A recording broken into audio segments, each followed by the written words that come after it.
The morning Winifred Townsend walked the last 7 miles to the Double Creek Ranch. She had blisters the size of silver dollars on both heels, a sleeping infant strapped to her back with a length of blue wool, and a land deed folded so many times it had gone soft as linen tucked inside the right boot.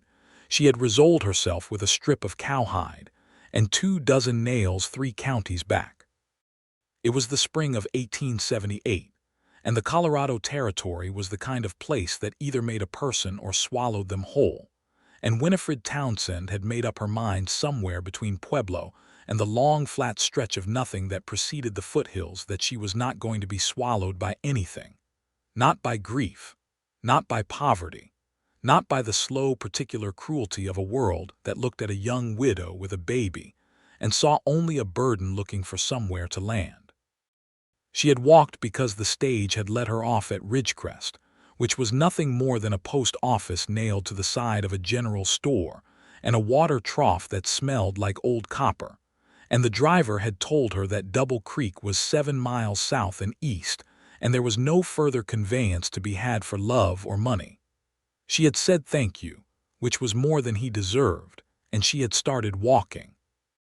The baby's name was Clara, and she was 11 months old, and she slept the way only very young children can sleep, which is to say with the complete and total trust that the world beneath them is solid, and that the person carrying them will not falter.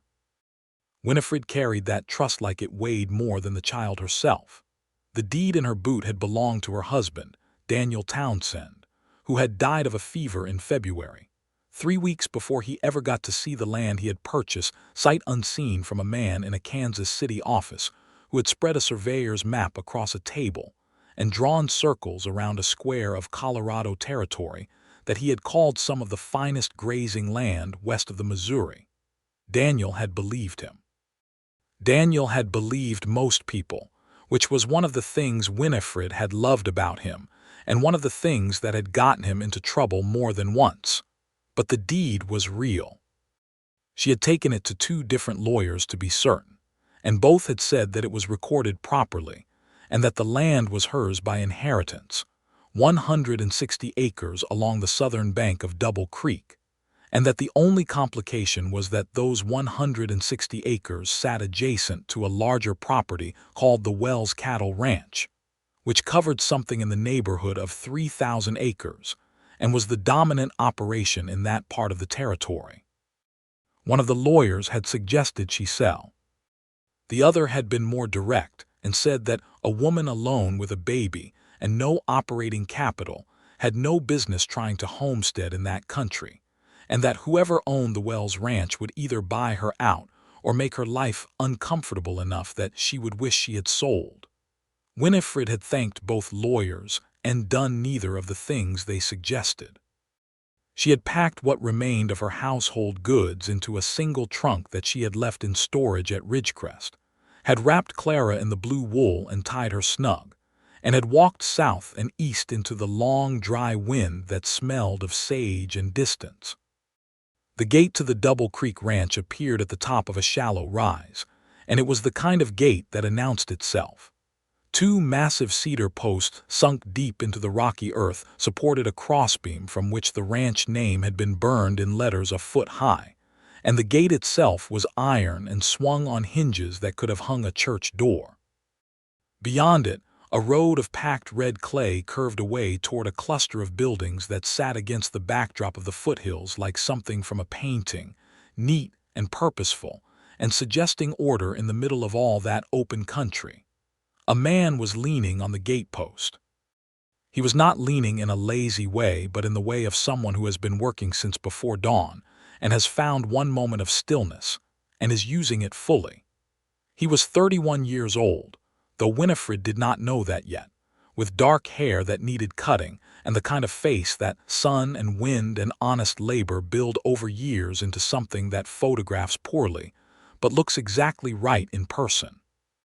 He wore a plain blue shirt with the sleeves rolled to the elbows, and his boots were good boots, worn hard, and he was watching her come up that rise with an expression she could not quite read at that distance.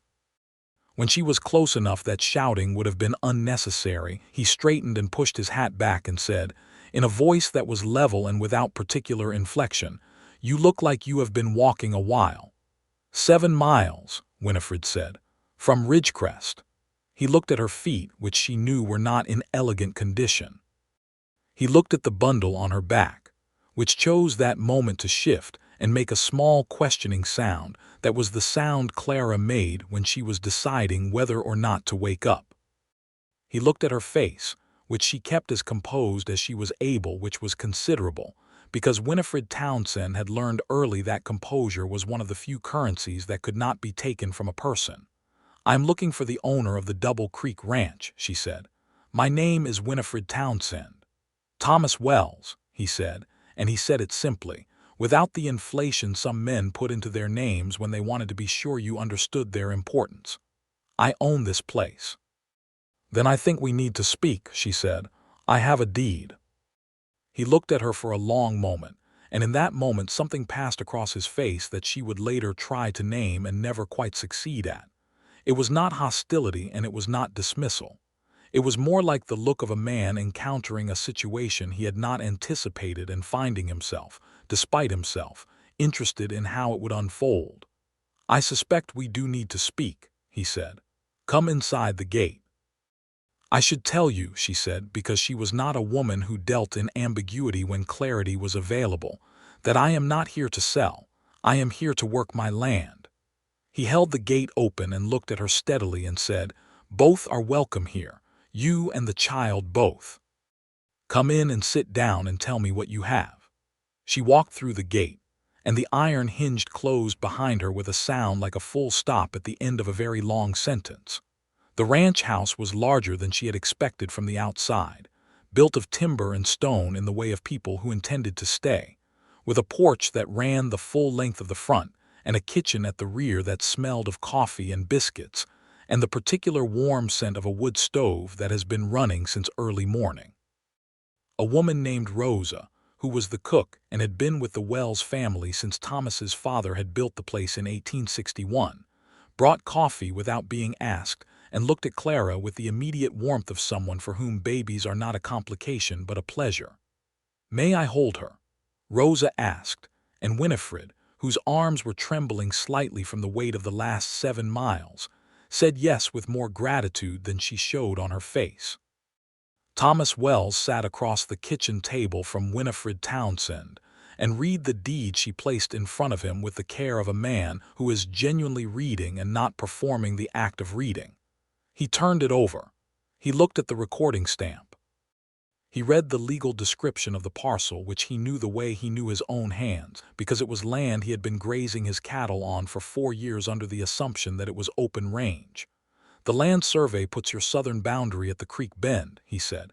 "Yes, I have cattle grazing in that bottomland." "I know," she said.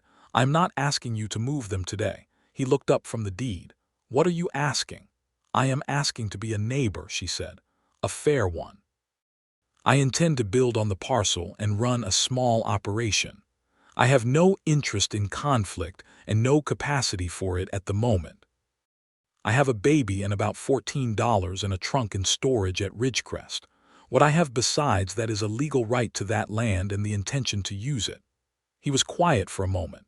Outside, the ranch was going about its morning, horses moving in the corral, a hand calling something to another hand across the yard, the steady persistent sound of a territory spring that is not yet warm but has decided to commit.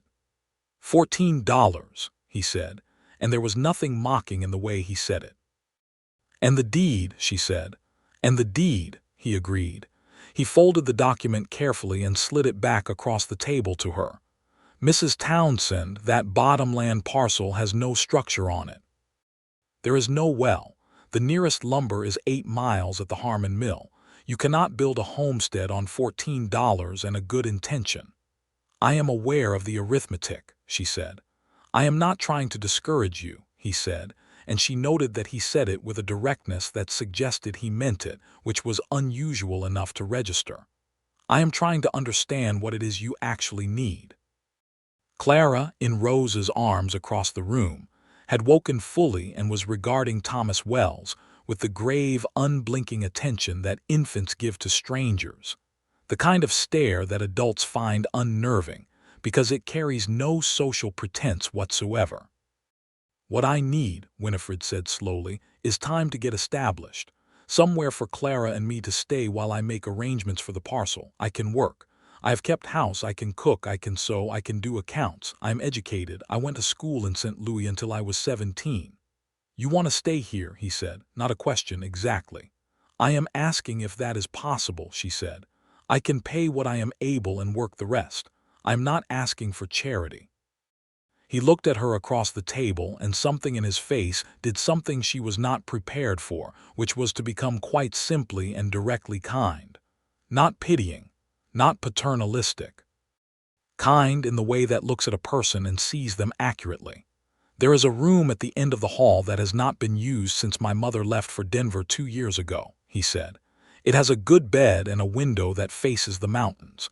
You and the child can have it. Rosa will tell you where everything is.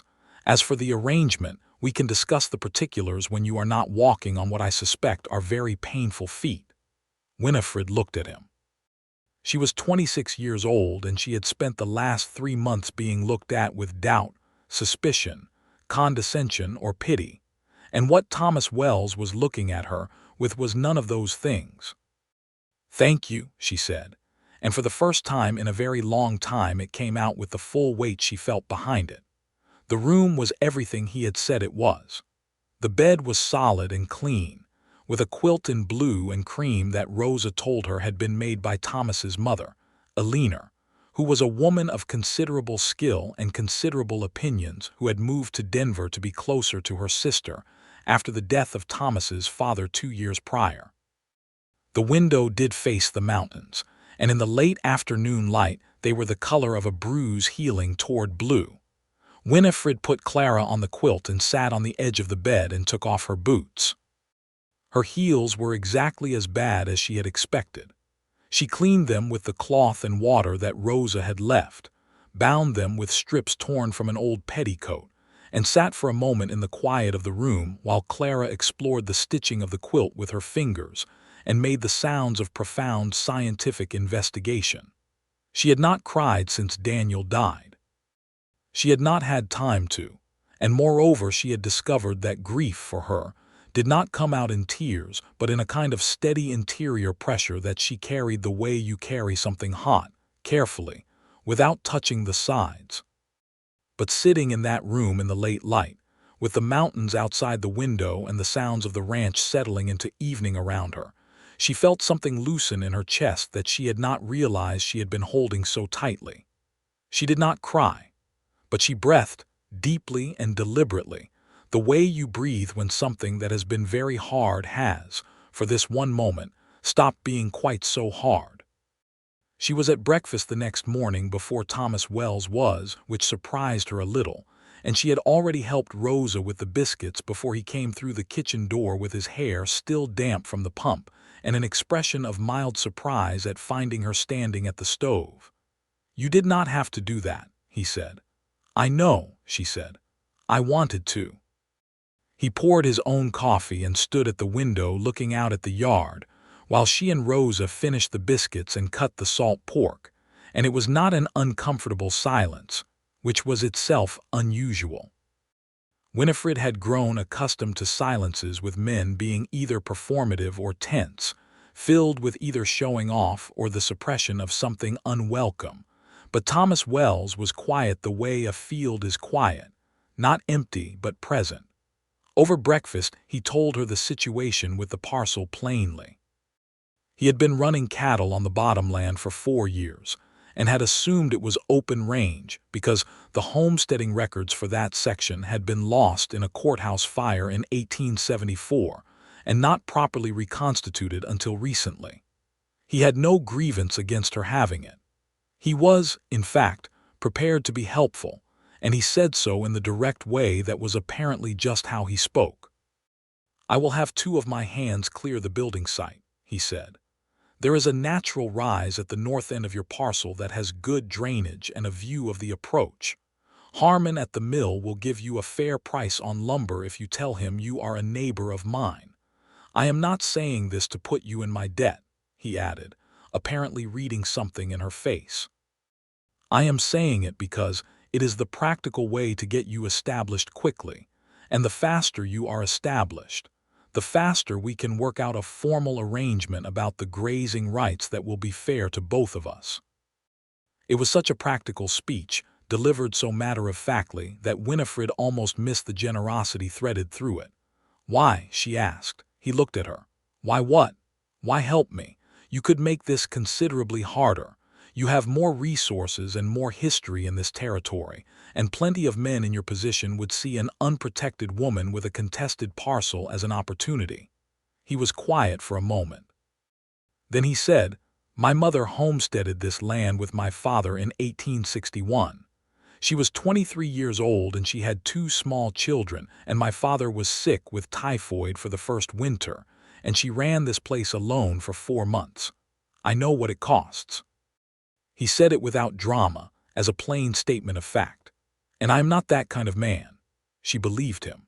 She was not naive. She had learned to assess men carefully in the months since Daniel died, when the world had shown her some of its more unpleasant angles, but she believed Thomas Wells, and believing him felt like stepping onto solid ground after a long time on uncertain footing.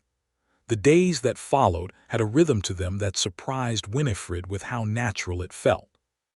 She managed the household accounts, which Thomas had been keeping in a ledger with a system that worked but was imprecise, and inside a week she had reorganized them in a way that showed him a clearer picture of his operation than he had been able to see before. He was not defensive about this, which also surprised her. He sat beside her at the table in the evenings and asked her to explain what she had done, and he listened the way smart people listen, not waiting for his turn to speak, but actually absorbing. She was good with figures, and he knew it and said so plainly, and she had not realized until he said it how long it had been since someone had seen her be competent at something, and simply acknowledged it without qualification. Clara had become, within 3 days, the uncontested queen of the Double Creek Ranch. Rosa adored her. The 2 ranch hands who lived in the bunkhouse, a man named Pete Howell who was 50 and had been with Thomas for 6 years, and a younger man named Sam Reardon who was 23 and had signed on the previous fall. Both had the experience of being absolutely conquered by an 11-month-old who regarded them with the serene authority of someone who has never had occasion to doubt that the world exists for her benefit. Thomas Wells watched Clara sometimes, in a way that he was not aware Winifred noticed. It was not the watching of a man uncomfortable around children, but of one for whom children represent something that has not yet arrived in his own life, something anticipated and not yet present, like weather building on a horizon. The building of the cabin on the Townsend parcel began on the 3rd week of April. Thomas sent Pete and Sam with tools and a wagon, and he came himself on the first day to lay out the foundation, which he did with the focus and precision of someone who has built things before and understands that what goes wrong at the foundation goes wrong everywhere. Winifred was there too, Clara in the carrier on her back, because Clara was at an age where separation from her mother was not a proposition she entertained. "You have done this before," she said, watching him work the string lines. "My father and I built the main barn together when I was 16, he said, "and I put up 2 line shacks in my 20s. Building is not so mysterious. It is mostly patience and level string. Most men would not bother to come themselves," she said. He looked at her from under the brim of his hat. "I told you I would help. That means I come myself." It was a simple statement, and he meant it simply, but there was something about the consistency of him, the way he said what he meant and then did what he said, that Winifred was finding increasingly difficult to remain appropriately detached from. She was also, she recognized, with a mixture of clarity and unease, becoming aware of him in a way that had nothing to do with gratitude or practicality. She was aware of the way he moved, efficient and unhurried at the same time. She was aware of the particular attentiveness he had when she was speaking, the way he gave his full attention without making it feel like a performance. She was aware that he was handsome in a way that was entirely unself-conscious, which is the most disarming kind. She told herself that she was a widow of 3 months in a new territory with a baby and a half-built cabin and precisely no capital, and that whatever she was noticing about Thomas Wells's attentiveness needed to be filed away somewhere inaccessible and left there. The cabin took 12 days to build. It was a single large room with a sleeping loft, a proper stone fireplace, and 2 windows that let in the afternoon light in long, pale rectangles. It was not elegant, but it was solid and real, and when Winifred stood in the doorway on the evening it was finished and looked out at the bottomland and the creek glinting in the last light and the mountains beyond that, she felt something she had not felt in so long she had almost forgotten its name. She felt like herself. Thomas was beside her in the doorway. He had worked alongside his hands all 12 days, coming after his own morning work at the ranch and staying until the light failed, and he smelled of sawdust and honest exertion, and she was standing close enough to be fully aware of this. "It is good work," he said. "It is," she agreed. "I do not know how to thank you adequately." "You have already thanked me," he said. "Your account's work has saved me more than the cost of the lumber, so we will call it a fair exchange if you like, though I did not do it as an exchange." She looked at his profile in the evening light, the straight line of his nose, the set of his jaw, the way he was looking out over her land as though he genuinely wanted it to be well. "Thomas," she said, and it was the first time she had used his name directly, and she felt the small weight of it. He turned and looked at her. "Why are you not married?" she asked, and then immediately wished she had not, because it was an impertinent question and she could feel the color coming to her face. He was quiet for a moment, and she thought he might simply not answer, which she would have deserved. "I was close to it once," he said. "A woman named Margaret Hale from Colorado Springs, 4 years ago. She decided that she wanted a man who would take her to Denver or San Francisco, and not a man who was going to spend his life looking at this particular view." He said it without bitterness, but with the kind of settled acceptance that takes time to achieve. She was not wrong about what she wanted. "We were not a good match in the end. And since then I have been busy," he said, and the corner of his mouth moved in something that was adjacent to a smile. "Ranching is not a vocation that leaves a great deal of time for courtship." "No," she agreed, "I imagine not." He looked at her for a moment longer than the conversation strictly required and then looked back at the view. "What about you?" he said. "Your husband, what was he like?" She considered the question with the honesty it deserved. "He was kind," she said.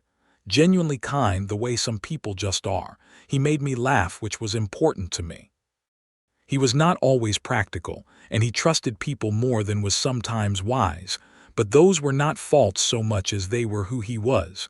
She paused. "I loved him."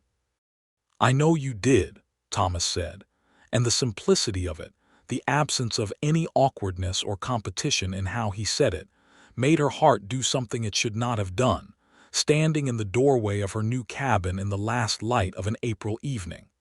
She fetched Clara from Rosa the following morning and moved her things into the cabin.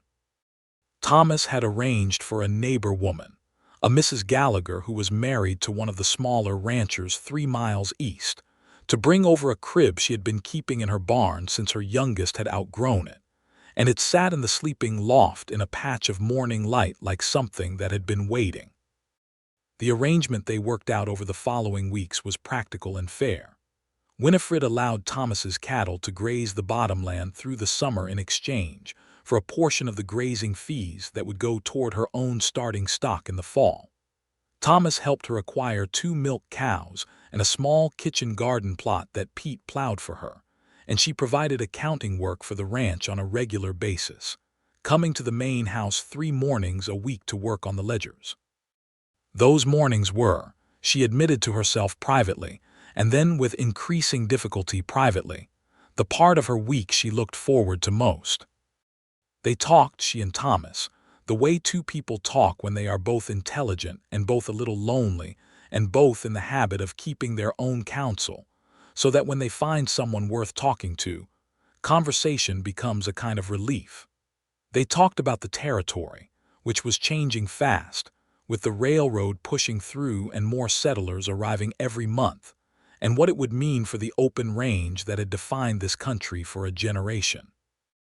They talked about politics, and she was surprised by the breadth of his opinions on matters she had assumed ranchers generally left to other people. They talked about books, because there were books in the Wells Ranch house, not a large library but a serious one, and he had read most of them. She told him about St. Louis, about growing up the eldest of 4 children in a household that was comfortable but not wealthy, about learning accounts from her father who had a dry goods business, about the way the city had felt both like home and like a place she had always been slightly too large for. He told her about growing up on this land, about his father's faith in the Colorado Territory at a time when most people still thought of it as a dangerous abstraction, about learning to read the land and weather and the behavior of cattle the way other people learned to read books. She told him about the months after Daniel died, the way the world had seemed to shrink around her and Clara, until the only thing that made sense was moving towards something instead of staying still in the presence of loss. He listened to all of this without the discomfort that most people showed when a person told them something genuinely painful, and when she was done he said quietly, "That must have taken considerable courage." "Or stubbornness," she said. "Those are sometimes the same thing," he said, and he was almost smiling again, and she was almost certain that she was in serious difficulty. It was a Saturday in late May when the trouble came, as trouble in the Colorado Territory tended to do, in the form of a man on a good horse who thought he had leverage. His name was Gerald Croft, and he represented a land development company out of Denver that had been acquiring properties in the region for speculation. He appeared at Winifred's cabin door on a Saturday morning, when Thomas was not present, accompanied by a man in a suit who had the soft hands of someone who had never done outdoor work, and the careful eyes of someone who had learned to use the absence of outdoor work as an advantage. Croft was polite in the way that is a performance of politeness, rather than the thing itself. He presented a document that purported to show an error in the recording of Winifred's deed, a technical discrepancy in the boundary description that he said rendered the original recording invalid, and that his company had since filed a corrective claim on the parcel. Winifred took the document and read it carefully while Croft waited with the practiced patience of a man who has done this before and expects a woman alone to fold quickly. She did not fold. "This description," she said, pointing to the boundary clause, references a survey marker that was established in 1873 under the original Homestead Act filing. That marker is still standing at the northeast corner of this parcel. I have seen it myself. Your corrective claim cites a different marker entirely, which I believe you will find does not exist at any recorded location." Croft's practiced patience flickered. "Mrs. Townsend, I understand that these legal matters are complex." "They are not complex," she said. "They are straightforward. Your document contains an error. I suggest you have your company's attorney look at it more carefully before you bring it before a territorial judge, because I intend to do exactly that if you pursue this claim." The man in the suit was looking at her with an expression that suggested he had not anticipated this turn. "Perhaps you should discuss this with someone," Croft said, meaning with a man, which Winifred understood perfectly. "I am discussing it with you," she said, "and I have told you what I think. Good morning, Mr. Croft." They left. She stood in her doorway and watched them ride away down the road, and then she sat down at her table and her hands were not entirely steady, though they had not been unsteady while the men were present, and she gave herself exactly 3 minutes to be shaken, and then she got up and wrote a letter to the lawyer in Pueblo who had confirmed her deed, and told him what had happened in precise and detailed language, and asked him to file an immediate response to any corrective claim. She told Thomas about it that evening when she came to the ranch house for supper, which had become a habit that had evolved naturally over the weeks, and which neither of them had formally proposed and neither had proposed stopping. He listened to the whole account without interrupting, which she had come to understand was one of his notable qualities, and when she was done, his jaw was set in a way she had not seen before. "Croft has been doing this across the region," he said. "He tried a version of it with the Gallaghers last year. He is backed by money from Denver, and he believes that legal pressure applied to people who cannot afford to fight back is sufficient to move them off the land. He underestimated the situation," she said. "He did," Thomas said, and this time he was fully smiling, not the almost smile she had catalogued over the preceding weeks, but an actual smile that changed his whole face and made her feel as though she had stepped into direct sunlight. "He very much did. I will send a rider to Pueblo tomorrow to speak with my own attorney and make sure they are coordinated. Croft will not find it easy to pursue this claim once he understands that you are not without resources."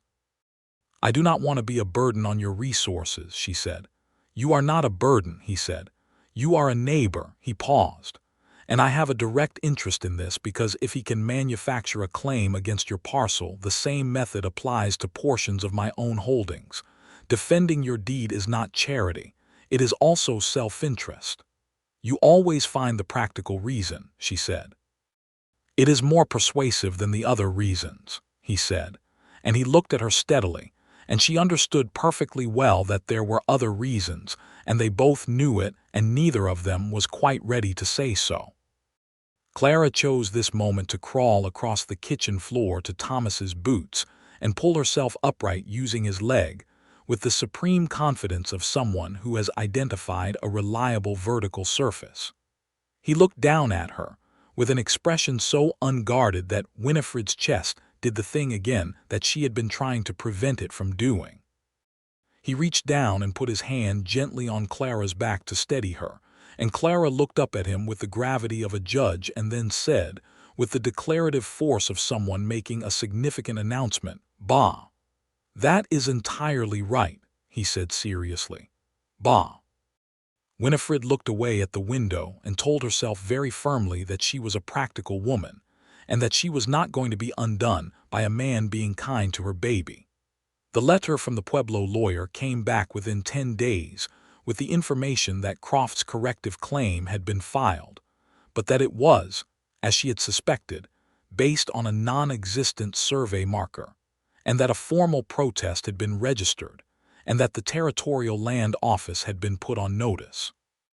There would be a hearing in August, the lawyer wrote, and he was confident of the outcome, but asked her to be prepared to travel to Pueblo to testify if necessary. She wrote back that she would do so and folded the letter, and felt a satisfaction that was almost physical. In June, the cattle on the bottomland were fat, and the creek was running clear, and Winifred's kitchen garden was producing with the enthusiasm of good soil that has been resting. She had found that she loved the physicality of the work in a way she had not expected, the planting and tending, and the early mornings with the smell of damp earth and the mountains gold with dawn light. Clara was walking by then, the emphatic, determined walking of new walkers, and she treated the cabin and the surrounding area as her personal domain, with an authority that delighted everyone around her. She had developed a particular fascination with the chickens that Winifred had acquired in exchange for a week of mending for Mrs. Gallagher, and she spent long portions of her days in an intense one-sided negotiation with them that the chickens bore with varying degrees of patience. Thomas came to the Townsend parcel most evenings after his own work was done, ostensibly to check on the cattle in the bottomland, but in a way that had gradually ceased to require any pretense at all. He would sit on the porch steps, because she had no chairs yet but she had steps, and they would talk while the evening came on and the light went from gold to copper to the deep violet that preceded the dark, and Clara would sit between them or in his lap, which she had appointed herself entitled to without consulting either party. One evening in late June he brought her a chair. A single wooden chair that he had made himself in the week previous, a good chair with a straight back and arms, and he carried it from his horse to the porch without explanation, and set it down and said only, "You cannot sit on the steps forever." She looked at the chair and then at him and felt something so large behind her breastbone that she had to breathe carefully around it. "It is a beautiful chair," she said. "It is a functional chair," he said, as though she had said something slightly too effusive, but she saw his ears go slightly red, and she filed this information away in the part of her mind that was keeping very careful inventory of Thomas Wells. July brought heat and the arrival of a traveling Methodist minister who held 3 days of services in the Ridgecrest schoolhouse, and Winifred went on the second evening because Clara had been restless and the walk would settle her. Thomas appeared at the door of the schoolhouse just as the service was starting and sat beside her in the second-to-last row, which she noted and said nothing about. Walking home in the warm dark, Clara drowsing in the carrier, their steps matching on the dirt road with the stars laid out above them in the particular extravagance of the western sky, Thomas said, "May I ask you something?" "Yes," she said. "Are you happy here? I mean genuinely, not in the polite sense." She considered it seriously, as the question deserved. "I am more than I expected to be," she said. "I thought I was coming here to survive. I did not expect to find that I wanted to stay not just because I had to, but because I actually wanted to." "Good," he said, and there was a quality in the word that made her slow her steps slightly, though she did not look at him. "Thomas," she said carefully. "I know," he said. "I am not going to say anything you are not ready to hear." "How do you know what I am or am not ready to hear?" "Because I pay attention," he said simply. She looked at him then in the dark with the stars above them, and he was looking back at her with an expression that was open in a way that cost him something. She could see that, because he was not a man who opened easily, and what he was showing her was genuine and undefended, and it made her heart turn over like a stone that discovers it has a different, warmer face. "It is July," she said. "Yes. Daniel has been gone 5 months. I know that too.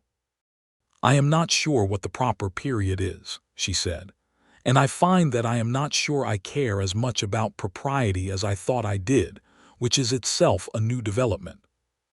He stopped walking and she stopped too, and they stood on the dark road with Clara asleep between them and the sound of the creek somewhere below and the vast, indifferent, spectacular sky above. "I would not rush you," he said. "I want to be clear about that. I would not rush you for anything." "I know," she said. "That is part of the problem." He looked at her. "If you were the kind of man who would rush me, this would be much simpler," she said. "I could simply say no and mean it entirely." Something in his face shifted, and she saw it happen, and it was one of the most beautiful things she had seen in a very long time. "Winifred," he said, and her name in his voice was different from her name in anyone else's voice, lower and more careful, as though it were something he was holding rather than just saying. "Not yet," she said, "but I wanted you to know that the not yet has a different quality than a no." He nodded slowly, and she could see him taking this in and working out what to do with it and deciding to do the right thing, which was to give her exactly what she had asked for and not a millimeter less. "Then we continue as we are," he said. "For a while," she said. "For as long as you need," he said. They walked the rest of the way in a silence that was, if anything, richer than the conversation had been. August came, and with it the hearing in Pueblo about the Croft land claim. Winifred and Thomas made the journey together, which involved 3 hours in a wagon and 1 night at a rooming house in Pueblo that had a restaurant attached and served the best beef stew she had eaten since St. Louis.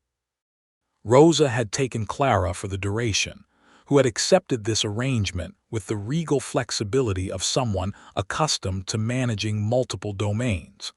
The hearing lasted most of a day. The territorial land officer was a methodical man named Henderson who wore spectacles and asked very precise questions, and had clearly read the relevant documents thoroughly, which was more than could be said for the representative of Croft's Denver company, whose attorney was confident in the way of men who have never encountered an opponent who actually knew the law. Winifred's Pueblo lawyer was excellent. He was a small, energetic man named Abernathy who spoke quickly and cited citations from memory, and had the surveyor's original field notes that conclusively established the boundary markers. When Winifred was asked to speak, she did so clearly and without hedging, laying out the history of the deed, the circumstances of her husband's purchase, the recording history, and the specific nature of the error in Croft's claim. Officer Henderson ruled for Winifred Townsend before the close of business. The Townsend parcel was confirmed, the corrective claim was dismissed with prejudice, and Croft's attorney left the room with the particular posture of a man reassessing several things. Thomas, who had sat through the entire proceeding with the still patience that was characteristic of him, stood up when Henderson ruled and shook Abernathy's hand, and then turned to Winifred and said, "Well done," in a voice that held everything he was not saying in a public room. They ate the beef stew in the restaurant that evening, and she had one glass of wine, which the restaurant offered, and which she accepted because the day deserved it, and they talked for 2 hours about nothing in particular, which is to say about everything, and the lamplight made the room feel warm and enclosed and separate from the rest of the world, and she was aware the entire time of the fact that they were alone in the way they were not alone at the ranch. Without Clara or Rosa or the hands moving through the edges of the day. On the wagon ride home the following morning, with the mountains ahead of them going from gray to pink to gold as the sun climbed, she said, "Thomas." "Yes," he said without taking his eyes off the road. "I think I am ready for the thing I said was not a no." He pulled the horses to a very gentle stop. He turned and looked at her. The sun was coming full on his face, and he looked at her with an expression so direct and undefended that she felt it the way you feel warmth from a fire physically in the chest. "You are certain," he said. "I am certain," she said. "I am not uncertain about very many things, and I am not uncertain about this." "Good," he said, and then he leaned across the wagon seat and kissed her, just once, briefly and gently, and with the attentiveness that was in everything he did. And it was absolutely nothing like any first kiss she had had before, because it was less about the beginning of something and more about the acknowledgement of something that had already been true for a while. He straightened and picked up the reins and looked at the road ahead, and he was smiling in a way that was not the almost smile she had been cataloging for months, but a full, unguarded smile. And she turned her own face toward the mountains and felt something open in her like a window.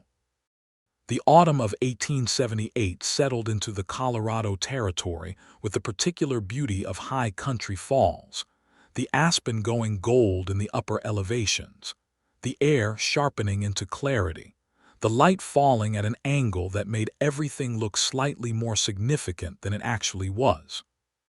The Wells Ranch and the Townsend parcel moved into the season together, the cattle coming down from the summer range, the harvest being put up, the preparations for winter that were the same everywhere but felt different here, more earnest and more specific, because winter in the territory was not an abstraction.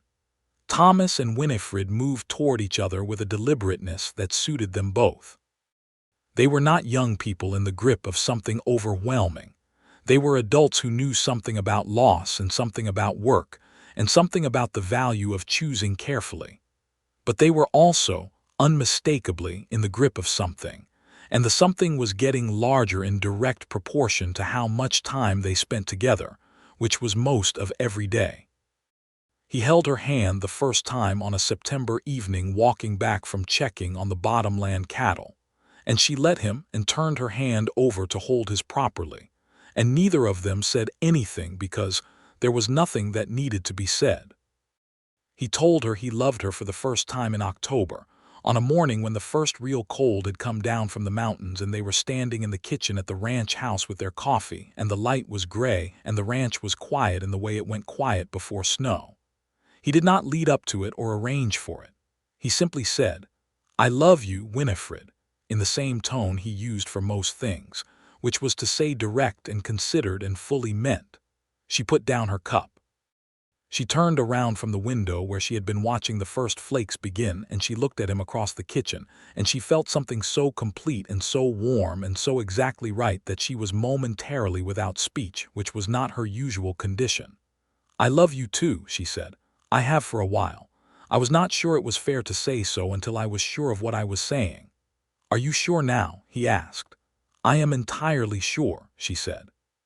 He crossed the kitchen and put his arms around her, and she put her face against his shoulder, and they stood in the kitchen, while the snow began to come down outside, and the stove ticked, and somewhere in the house Clara made the sounds of someone waking up, and it was the most ordinary and the most extraordinary moment she could remember.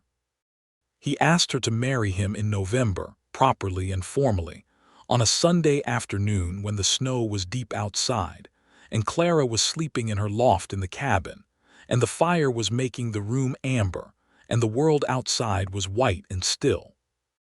He had thought about how to say it, and she could see that he had thought about it, which was one of the things she loved about him, that he thought about things, and he said, "I want to ask you to marry me, and I want you to know that I am asking not because you need help or because I feel responsible for you, but because you are the person I want to spend my life with, and I think we would build something good together."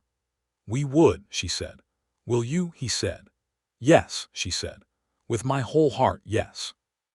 He put a ring on her finger that had belonged to his grandmother, a plain gold band with a small cluster of garnets that were dark red in the firelight, and it fit as though it had been made for her hand, and she suspected that the universe occasionally arranged for this kind of detail purely for its own aesthetic satisfaction. They were married in January of 1879, on a Saturday that was cold and brilliant, the sky so blue it seemed impossible, and the snow so white it hurt to look at directly. The wedding was small because neither of them wanted large. The Gallaghers came, and Rosa wept in the pleasant, productive way of someone who has been waiting for a thing to happen and is gratified to see it come about. And Pete Howell wore a shirt that Winifred suspected had not been ironed since its purchase and looked very solemn and pleased. Sam Reardon stood in as Thomas's best man, with the earnest formality of someone taking the job seriously.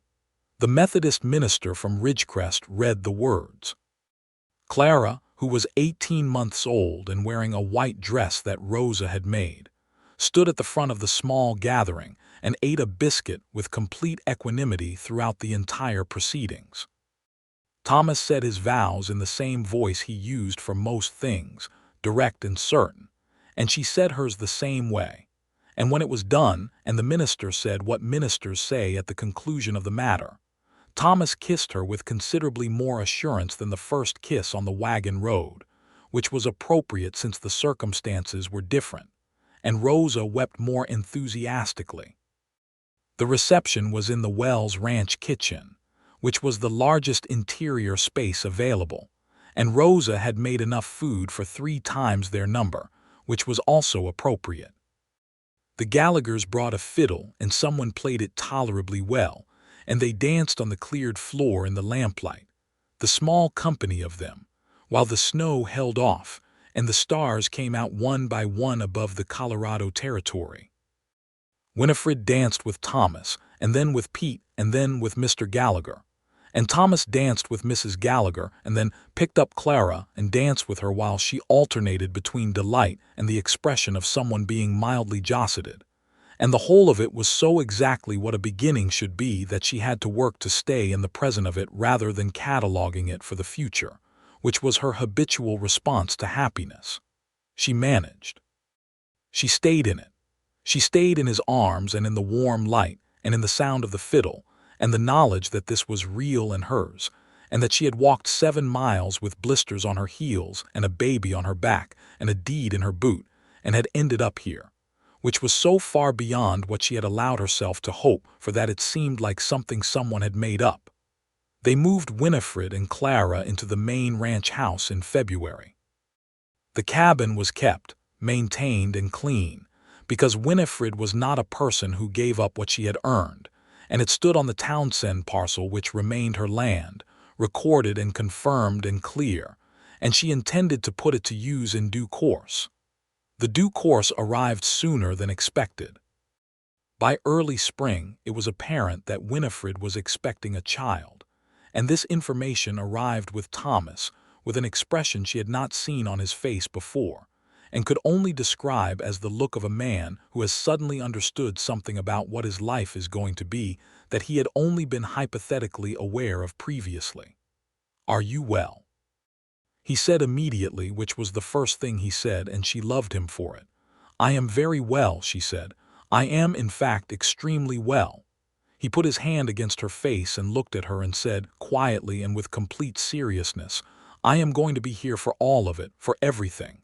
"I know you are," she said. "That is not something I doubt." Spring came, and with it the second year of the Double Creek operation, which was what they called the combined enterprise of the Wells Ranch and the Townsend parcel, though formally the deed to the parcel remained in Winifred's name, and she was particular about this, and Thomas not only understood but endorsed it. He had expanded the bottomland grazing lease into a proper arrangement that provided her with a steady income from the parcel, and she had formalized her work on the ranch accounts into a proper position that she took seriously, and that made the operation measurably more efficient.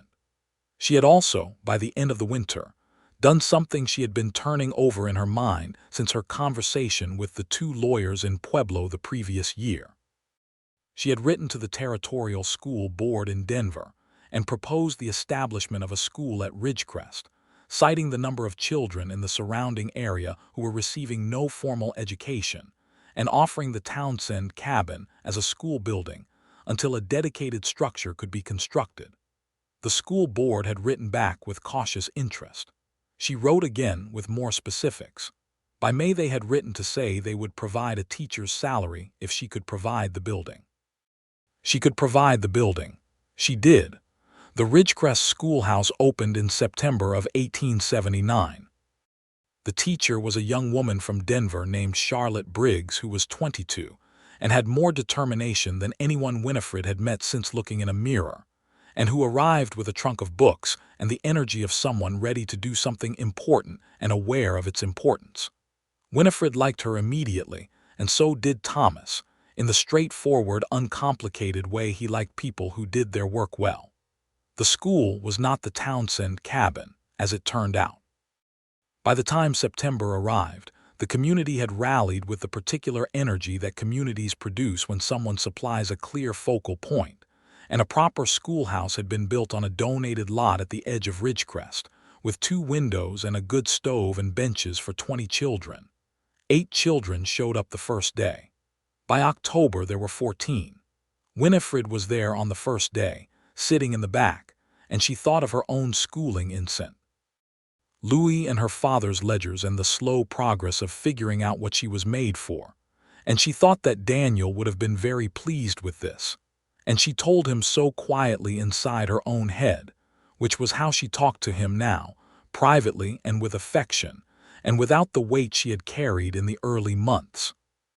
He had been a good man and a kind husband, and she had loved him, and he was gone, and she was still here and still herself, and the herself she was had grown into something she had not known she contained. She thought he would have been glad of that too. Clara started at the Ridgecrest School the year she turned 4, which was 1881, and she sat in the front row on the first day with the expression of someone who has been awaiting this particular development, and considers it no more than her due.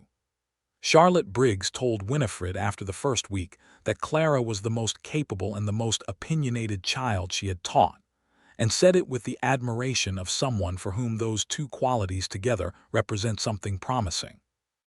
Winifred's second child, a boy, was born in November of 1879. They named him James, after Thomas's father, and he arrived in the particular emphatic way of second children. As though the path having already been established, he saw no reason to approach it gradually. He had Thomas's dark hair from the start and Winifred's decided character, which was a combination that Rosa predicted would keep everyone in the household occupied for the foreseeable future, and she was right. Thomas with a newborn was something Winifred had not been prepared for. She had seen him with Clara, had seen the tenderness and the careful attentiveness, but there was something different in watching him with his own son, something that had no reserve in it at all, that was simply and completely present. He held James with the same steady competence he brought to everything, and looked down at him with an expression of such unguarded wonder that Winifred, who was recovering from the birth and was therefore already in a susceptible state, had to blink several times in rapid succession. "He is extraordinary," Thomas said. "He weighs 8 pounds and cannot focus his eyes properly," she said. "But yes." "He is extraordinary," Thomas said again, with complete conviction, and she did not argue further. The year 1880 brought changes to the territory that had been building for some time. The railroad had reached the region in force now, and with it came more settlers and more commerce and the particular disruption that accompanies the collision of the old way of doing things and the new way that does not yet know what it is. For the cattle ranchers, it meant market access they had not had before, which was good, and the encroachment of barbed wire and smaller homesteads that were cutting up the open range, which was complicated. Thomas handled the changes with the same steady attention he gave to everything. He had fenced his eastern boundary properly after a dispute with a new settler who had mistaken the open range for unclaimed land, and he had done it without animosity but with complete firmness, because the land was what it was, and clarity served everyone better than ambiguity. He had also begun to diversify, adding a horse breeding operation that Winifred had encouraged because she had done the numbers and they were compelling, and the horses turned out to be something he had a genuine gift for, because horses and Thomas Wells seemed to operate on some compatible frequency that went beyond training into something closer to understanding. Winifred had by 1880 become a known figure in the region in her own right. She was on the school board.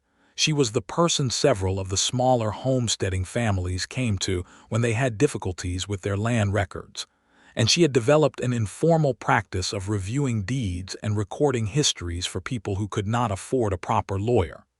She charged what she could for this, which was sometimes money and sometimes goods and sometimes nothing, and she kept meticulous records of everything.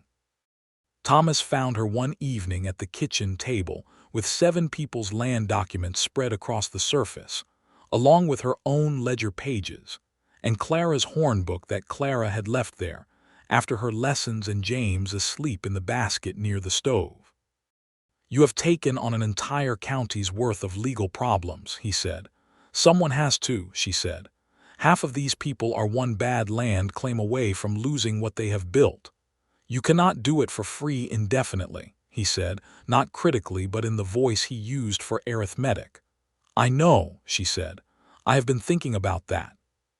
What she had been thinking was that the territory needed more than an informal arrangement, and what she proposed to Thomas that evening, and what he listened to with full attention, and then supported without reservation, was that she would formalize her land record service and charge a standard fee, and that the fee would go into a fund from which the service could be provided at no cost to those who genuinely could not pay.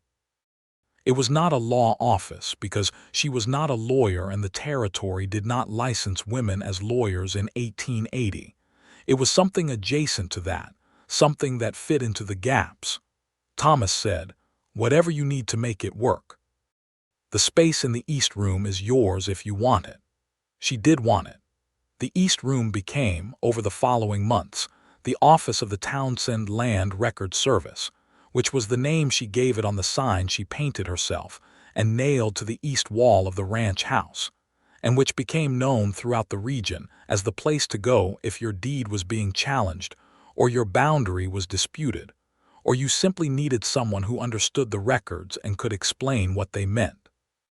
In 1881, Gerald Croft made one final attempt. He came not to Winifred this time, but to the Territorial Surveyor's office in Denver, filing a petition that challenged the recorded boundaries of 3 properties in the region, including the Townsend parcel, claiming that the original 1873 survey had been conducted improperly. It was a more sophisticated effort than the first attempt, and it reached Winifred in the form of a notice from the Denver Land Office that required a formal response. She responded formally and thoroughly, and she went to Denver to do it, taking the train from Ridgecrest, which was a thing she had not done before, and Thomas came with her because he was her husband, and because Croft had also targeted 2 of his boundary descriptions, and because he had no intention of sending her to Denver alone to face a land developer's legal team, not out of doubt in her capabilities, but because he understood that having him there meant the opposition had to reckon with both of them. Which was strategically superior, they won. Abernathy, the Pueblo lawyer, had referred them to a colleague in Denver who specialized in territorial land law, and that man was formidable. And the combination of him and Winifred's meticulous records and the original 1873 survey notes that she had had the foresight to obtain copies of from the territorial archives was more than sufficient. The Denver Land Office ruled decisively in favor of the existing claimants and issued a formal reprimand to the filing company, which was essentially the end of Gerald Croft's operation in that part of the territory. He turned his attention elsewhere, where the opposition was less organized. They had one night in Denver on the way home. They ate dinner at a restaurant that was the finest Winifred had been to in years, with white tablecloths and gas lighting and a menu that offered things from France, and Thomas wore his best suit and looked at her across the table in the way he looked at her when they were alone, and there was nothing between them but the truth of what they were to each other. "You are the most remarkable person I know," he said. "You are being generous," she said. "I am being accurate," he said. "I have known you for 3 years and you have not yet done a single thing that did not entirely warrant being done." "I am sure I have," she said. "Name one," he said. She thought about it. "I was quite rude to a man at the land office today who was being obstructive." "He was being obstructive," Thomas said. "Still, it was warranted," he said with complete seriousness, and she laughed, which was something she did with great frequency around him, and which still surprised her sometimes, the ease of it. He reached across the table and took her hand, and she let him, and they sat like that in the lamplight with the sounds of Denver around them, and the mountains invisible in the dark outside the window, but present nonetheless, as the mountains always were in that country, understood even when not seen. 3 years became 5 years, became the territory becoming a state. Colorado had been admitted to the Union in 1876, the year before Winifred had arrived, and the statehood was settling into the landscape of daily life by the early 1880s in ways both visible and invisible. There were more courts, more formal processes, more infrastructure of law and commerce and organization. For the Townsend Land Record Service, this was good, because the formalization of the state system meant that the records mattered more, and the people who understood them were more necessary. Winifred added a third child in 1882, a girl they named Eleanor after Thomas's mother, who came from Denver for the birth and stayed 3 weeks, and was everything Thomas had described her as being, which was a woman of considerable skill and considerable opinions, and who looked at Winifred from the first day with an expression of such direct approval that Winifred felt seen in a way that she had not felt by a mother figure since her own mother had died when she was 19. Eleanor Wells, the elder, said to Winifred on the 3rd day, privately in the kitchen over coffee, "He is happy. I have not seen him happy like this since before his father died. I want you to know that I see it and that I am grateful to you for it." Winifred said, "He makes it easy." "He does not make it easy," Eleanor said with the authority of a woman who raised him. "He is stubborn, and he is sometimes so self-contained that a person could mistake it for coldness, and he holds his ground with an immovability that would drive most women to distraction. He makes it worthwhile. Those are different things." Winifred thought about this. "You are right," she said. "But I find that worthwhile covers a great deal of ground." Eleanor nodded as though this settled something she had been working out, and poured more coffee, and the two of them sat in the kitchen, while the new baby Eleanor slept, and James banged blocks on the floor, and Clara read aloud from her primer with the performance quality she brought to all her public endeavors.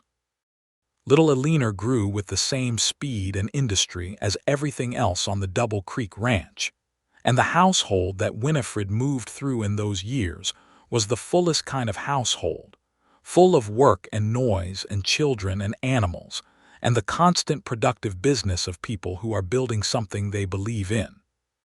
The ranch had grown, not extravagantly but steadily, and the horse operation was profitable, and the cattle numbers were managed with the kind of care that keeps land healthy over generations, rather than simply extracting from it. Thomas had begun, in 1882, to do something she had not expected from a man who had spent his adult life working land with his hands, which was to write. He kept a journal, which was not unusual, but he had begun to write more formally, long observations about land management and cattle breeding, and the behavior of horses that were, when she read them, not merely practical but genuinely thoughtful. She encouraged this without making it into something that would embarrass him, which she understood required care, and eventually she wrote to a Denver newspaper on his behalf and sent 3 of the articles without telling him first. The newspaper published all 3. He was annoyed with her for a period of approximately 4 hours, and then received a letter from a rancher in Wyoming who said the piece on winter grazing had been the most useful thing he had read in a year, and after that he was no longer annoyed. "You could have asked me," he said. "You would have said no," she said. "Yes," he agreed, "which is why you did not ask me. I know you very well," she said. "You do," he said, and there was something in his voice that was not complaint but rather something that sounded very like wonder, that after years of being known by her, after years of her seeing him clearly and without pretense and staying, the wonder of it had not diminished. He kissed her then, in the kitchen, with the full heart of a man who has arrived somewhere he did not know he was heading for and cannot imagine having missed. Clara, who was 7 years old and had no patience for what she considered unnecessary adult behavior, said from the doorway, "Are you going to do that now, or can we have breakfast?" And both her parents laughed and pulled apart, and there was breakfast. 1883 settled into the Colorado mountains, with a series of snowstorms in November that stacked up against the ranch buildings, and turned the world white, and enclosed and requiring the particular vigilance of winter management, which Thomas ran with the practiced ease of a man who has never known this land to be anything less than demanding, and does not resent it for the fact. He and Pete Howell, who was getting older now but who had no intention of stopping, went out each morning in the deep cold to check the herd, and Sam Reardon, who had become over the years less a hired hand and more a member of the family by dint of his consistent presence and his reliable character, took the horsework. Rosa made soup that winter that was legendary even by Rosa's standards, and the house smelled of it for weeks, and the children grew the way children grow in close warm spaces during hard winters, which is to say, with the particular intensity of things that have nowhere to go but inward and upward. One night in January of 1883, with the snow hard against the windows and the stove full, and the house settled into the deep quiet of late evening, Thomas and Winifred sat together at the kitchen table after the children were asleep, the way they had sat at this same table in 100 evenings preceding this one, and she was working on accounts and he was reading, and the comfort of it was so complete and so real that she set down her pen and looked at him. He looked up from his book. "I want to tell you something," she said. "Tell me," he said, with the full attention he always gave. "When I walked up that road to your gate 5 years ago," she said, "I thought I was coming to fight. I thought the only way through was to hold my ground against whatever came, and I had made my peace with doing it alone because that was what I believed the situation called for." "I know," he said. "I did not know," she said, "that the person at the gate was going to be the kind of person who would open it and say, 'Come in, both of you are welcome here.' I did not know that was possible. I had stopped believing it was." He looked at her across the kitchen table. This man she had married, this man she had come to know in the deep particular way of people who have shared work and grief and seasons and children, and the long, ordinary, extraordinary business of a life. And he said, "You walked 7 miles with blisters you did not complain about, and a baby on your back, and a deed in your boot that you were going to defend against whatever I turned out to be. I opened the gate because it would have taken a worse man than I am to close it. I am glad you were not that man, she said. I am glad you came, he said. They sat in the warm kitchen while the snow came down outside and the children slept, and the house settled, and the mountain stood in the dark around them. Enormous and patient and indifferent and somehow also exactly right. And she reached across the table and took his hand, and he held it the way he had learned to hold everything she gave him, which was carefully and completely, and without any intention of letting go. The spring of 1883 brought the thaw in the way mountain springs always do, sudden and absolute, the snow collapsing in a day and the creek running high and loud, and the whole landscape throwing off winter with the exuberance of something that has been under compression and is finally released. The cattle on the bottomland moved through the new grass with the focused pleasure of animals who have spent months in winter conditions and find the spring something personally meaningful. Clara, 8 years old now and the most determined student at the Ridgecrest School, had decided that she intended to be a lawyer, a fact she announced at breakfast one morning in April with the confidence of someone reporting established information rather than aspirational thinking. Thomas looked at Winifred over Clara's head, and Winifred looked back at him, and they communicated in the shorthand of parents, and also of two people who know each other well enough that entire conversations happen without words. Women are not currently admitted to the Colorado bar, Winifred said, because she was not a person who softened accurate information, even for 8-year-olds who were her own daughter. I know, Clara said, but they will be, and I will be ready when they are. Thomas put down his fork. That, he said, is precisely the right approach. James, who was 3 and who had been focused exclusively on his biscuit up to this point, looked up and said, "Me too," with the comfortable arbitrariness of 3-year-olds. And the table laughed, and little Eleanor, who was 1 and sitting in the chair Rosa had brought in, laughed because everyone else was laughing, and the morning went on. Winifred thought about Clara's declaration through the morning and was not surprised by it. Clara was her father's daughter in the way she held her ground and her mother's daughter in the way she understood where the ground was worth holding, and the combination of those two things in a person was, in Winifred's experience, formidable. She thought about herself at 8, which was a different time and a different world, but not, in the essential ways, entirely different. She had been a girl who wanted things to make sense, and who was willing to work to make them make sense. And the world had not always accommodated this, but it had not broken her, and she had arrived here, which was both more and other than she had imagined arriving. By the summer of 1883, the Double Creek operation was producing well. The combined entity of the Wells Ranch and the Townsend parcel managed as a coherent whole, but with the legal clarity she had always insisted on, the deed to the parcel still in her name, the accounts kept with the precision she had brought to them from the beginning. The Townsend Land Record Service had by this point assisted more than 60 families in the region, resolving boundary disputes, correcting recording errors, and in 3 cases preventing what would have been unjust displacements by companies using the same tactics Croft had attempted against her. She was clear-eyed about the injustices of the era she lived in, the way the law was constructed to advantage the already advantaged, the way women's legal standing was circumscribed in ways both obvious and subtle, the way the settlement of the territory had not accounted for the displacement of the people who had been there before the settlers.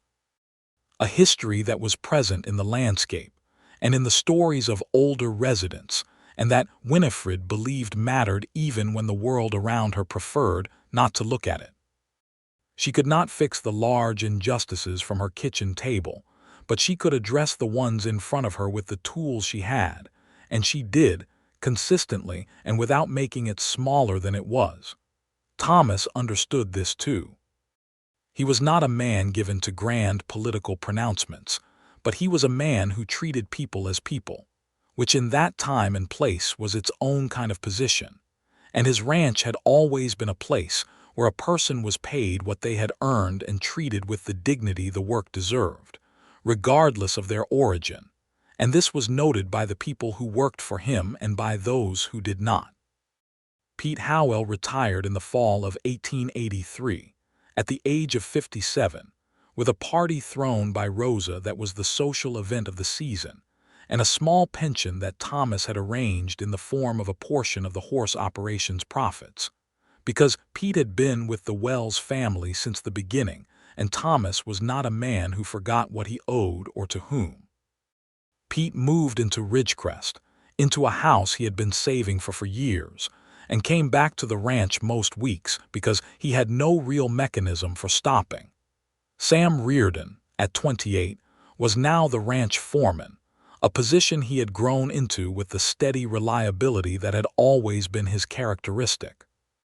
He had, in 1882, married a woman from the Gallagher Ranch's neighboring property, a quiet, determined woman named Alice who had come west from Ohio, and who turned out to be as capable a ranch partner as anyone could have designed.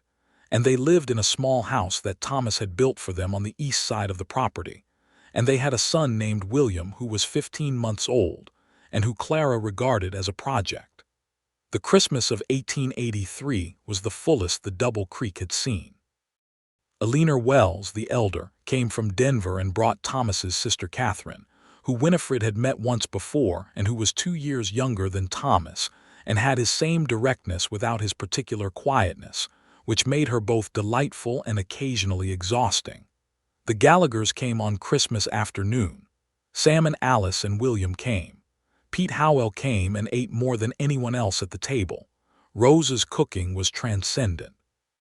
Thomas read to the children after dinner, James and little Eleanor on his lap, and Clara beside him with her feet tucked up and her serious expression that became, when she forgot to maintain it, something very much like bliss.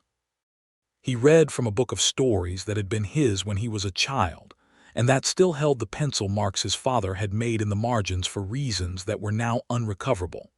Winifred sat across from him in the armchair by the fire and watched him read to their children, and felt the quiet, enormous gratitude of someone who has been given more than they asked for by the particular specific grace of having asked for the right thing. The year turned. 1884 came in cold and clear, and the ranch went into it with the momentum of something that has found its proper rhythm and does not need to strain against itself to move forward.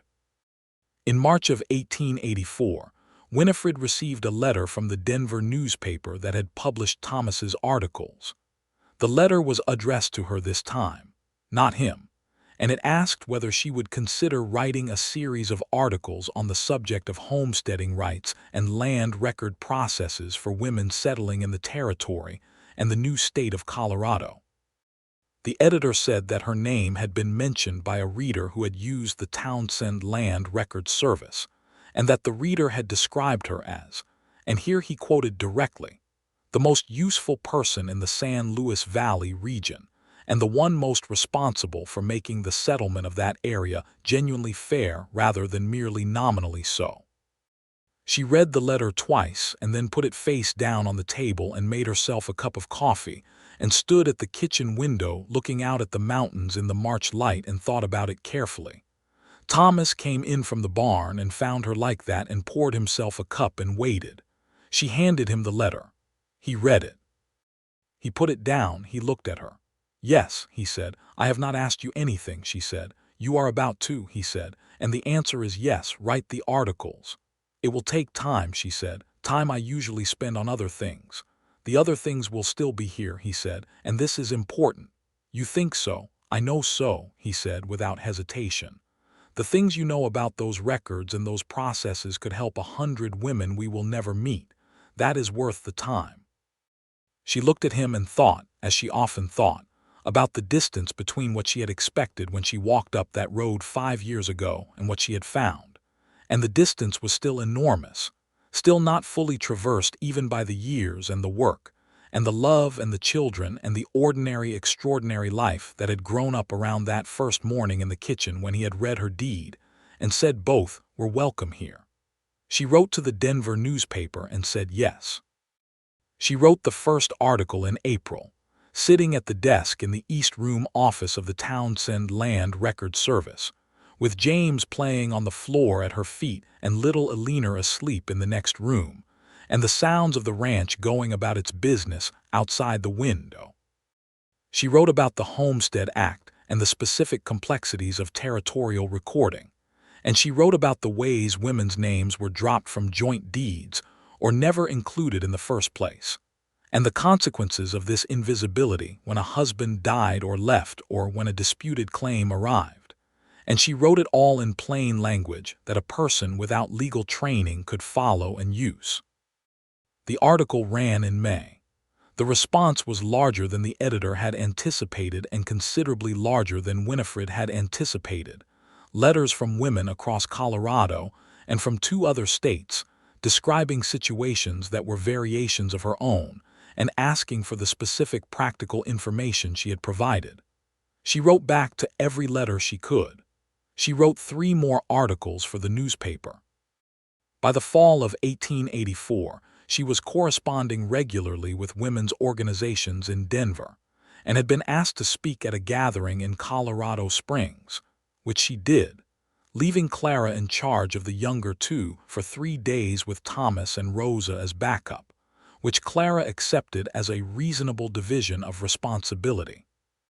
The speech in Colorado Springs was attended by more people than she had expected and was reported in 2 newspapers, one of which described her as a formidable advocate for homesteaders' rights and a compelling example of the possibilities available to women of determination and education. She read this to Thomas, who said that formidable was accurate and that he could attest to it personally. "You are pleased," she said. "I am always pleased when the world correctly assesses what I already know," he said. "That is a very dignified way of being proud," she said. "I am not dignified," he said. "I am just right." She laughed, full and unguarded, and he smiled the smile that was still, 5 years on, the full open smile that changed his face. And she thought that some things do not diminish with familiarity but accumulate, the way the mountains accumulate snow, becoming more themselves as more is added.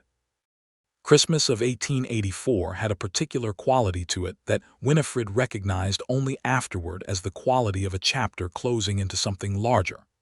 Eleanor Wells the elder came from Denver again, and this time she brought a surprising companion, a widower from Denver named Edward Carlisle, who was 62 and a retired judge, and who had clearly been corresponding with Eleanor Wells for some time in a way that went beyond casual acquaintance. Thomas took this development with a straight face for approximately 1 hour before catching Winifred's eye and excusing himself to the porch, where she followed him, and they stood in the cold December air, and he said, "My mother is courting," and she said, "Your mother is courting," and then they both laughed with the helpless, complete laughter of people who find the universe's sense of humor both inappropriate and entirely pleasing.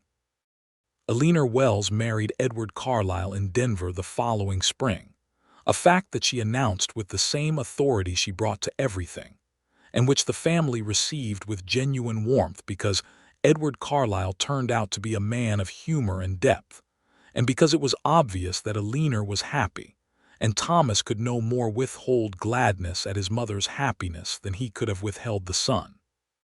The Double Creek in the spring of 1885 was 8 years from its beginning, if you counted the beginning as the morning Winifred walked through the gate with blisters on her heels and a baby on her back, and a deed folded soft as linen in her boot.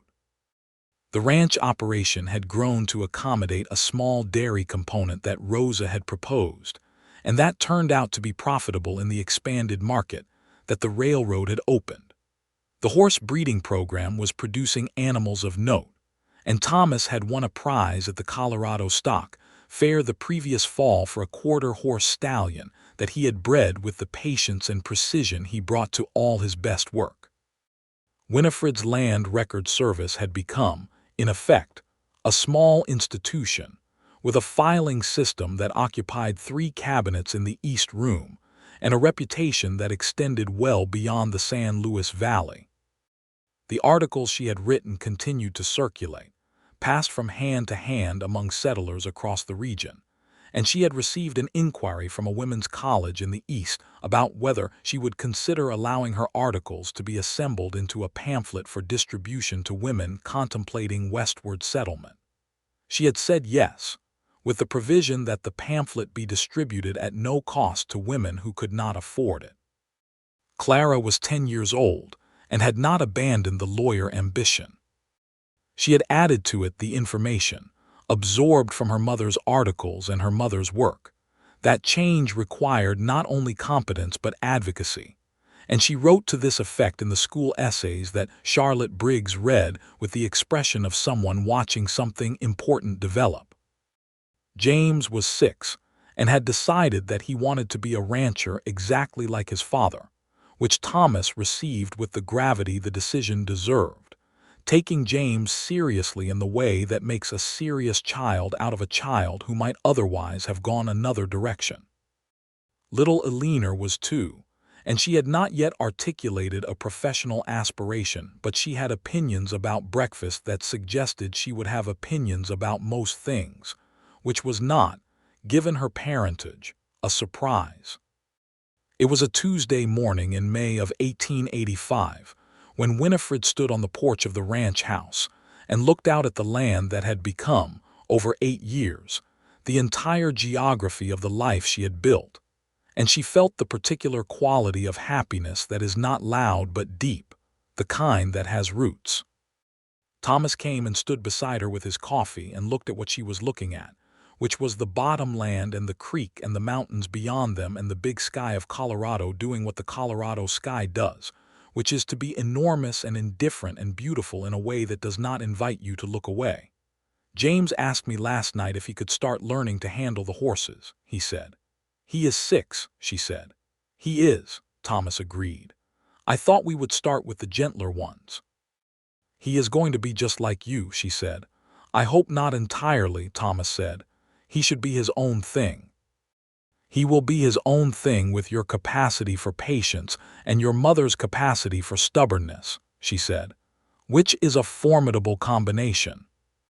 "Speaking of formidable combinations," Thomas said, and he turned and looked at her in the morning light with the full attention that had been the first thing she had noticed about him, and that had never, in all the years since, become anything less than what it was when he first read her deed across the kitchen table and looked up at her and decided, in whatever way people decide these things, to be the kind of man who opens the gate. "Yes," she said. "I love you," he said. "I wanted to say it this morning because I have not said it yet today. You said it to me yesterday evening," she said, "and the morning before that." "I know," he said. "I intend to say it every day until one of us is not here to hear it." She put her hand over his on the porch rail, and he turned his hand and held hers in the way that was as natural now as breathing. And they stood together in the morning light with their land around them, and their children inside the house beginning to wake. James's voice asking Rosa something with the earnest specificity of a 6-year-old. Clara's lighter voice answering before Rosa could. Little Eleanor making the sounds of someone who has opinions about the pace at which the morning is getting started. The mountains stood beyond the bottomland in the long light, snow still at the high elevations even in May, and the creek ran clear over its stones with the sound of water that has been running the same course for longer than anyone currently living has been alive, and will run it long after, indifferent and patient and ongoing. She thought, in the way she sometimes thought of it, about the morning she had come up that rise with the gate at the top of it and the man leaning on the post who had straightened when he saw her and pushed back his hat and looked at her with an expression she had not been able to read at a distance. She thought about walking through that gate with her blisters and her baby and her deed and her $14 and her intention to be a fair neighbor, and nothing more complicated than that. She thought about the kitchen table and the coffee Rosa had brought without being asked, and the way Thomas had read the deed with the attention of someone actually reading it, and then looked up at her and said both are welcome here. She had not known, standing in that kitchen doorway, that the welcome would turn out to be so large. that it would contain this morning and all the mornings before it, the ones that had been hard and the ones that had been beautiful and the ones that had been both at once, which were usually the most significant, that it would contain the children inside the house and the land below the porch and the work that had come to feel entirely like her own, and the man beside her who had looked at her on a road in July starlight and said, "I know," meaning everything. She had not known. But she had walked through the gate, and that had been enough. Thomas squeezed her hand. She squeezed back. Inside the house, Clara's voice rose above the general morning noise, reading something aloud from her schoolbook with the performance quality she brought to public endeavors, and James laughed at something, and little Eleanor said something declarative and incomprehensible with complete authority, and Rosa made a sound that was fond and amused and entirely at home. The day was beginning. The Double Creek Ranch was going about its business in the long, good light of a Colorado May morning, and everything that had needed to be built had been built, and everyone who had needed to be found had been found, and the story of how it had happened began, as all the best stories in that country did, at a gate, with a woman who had something worth defending, and a man who understood that some welcomes are the kind you give because you recognize what is standing in front of you, and you know enough to open the door. She stood on the porch with her husband in the morning light and was home.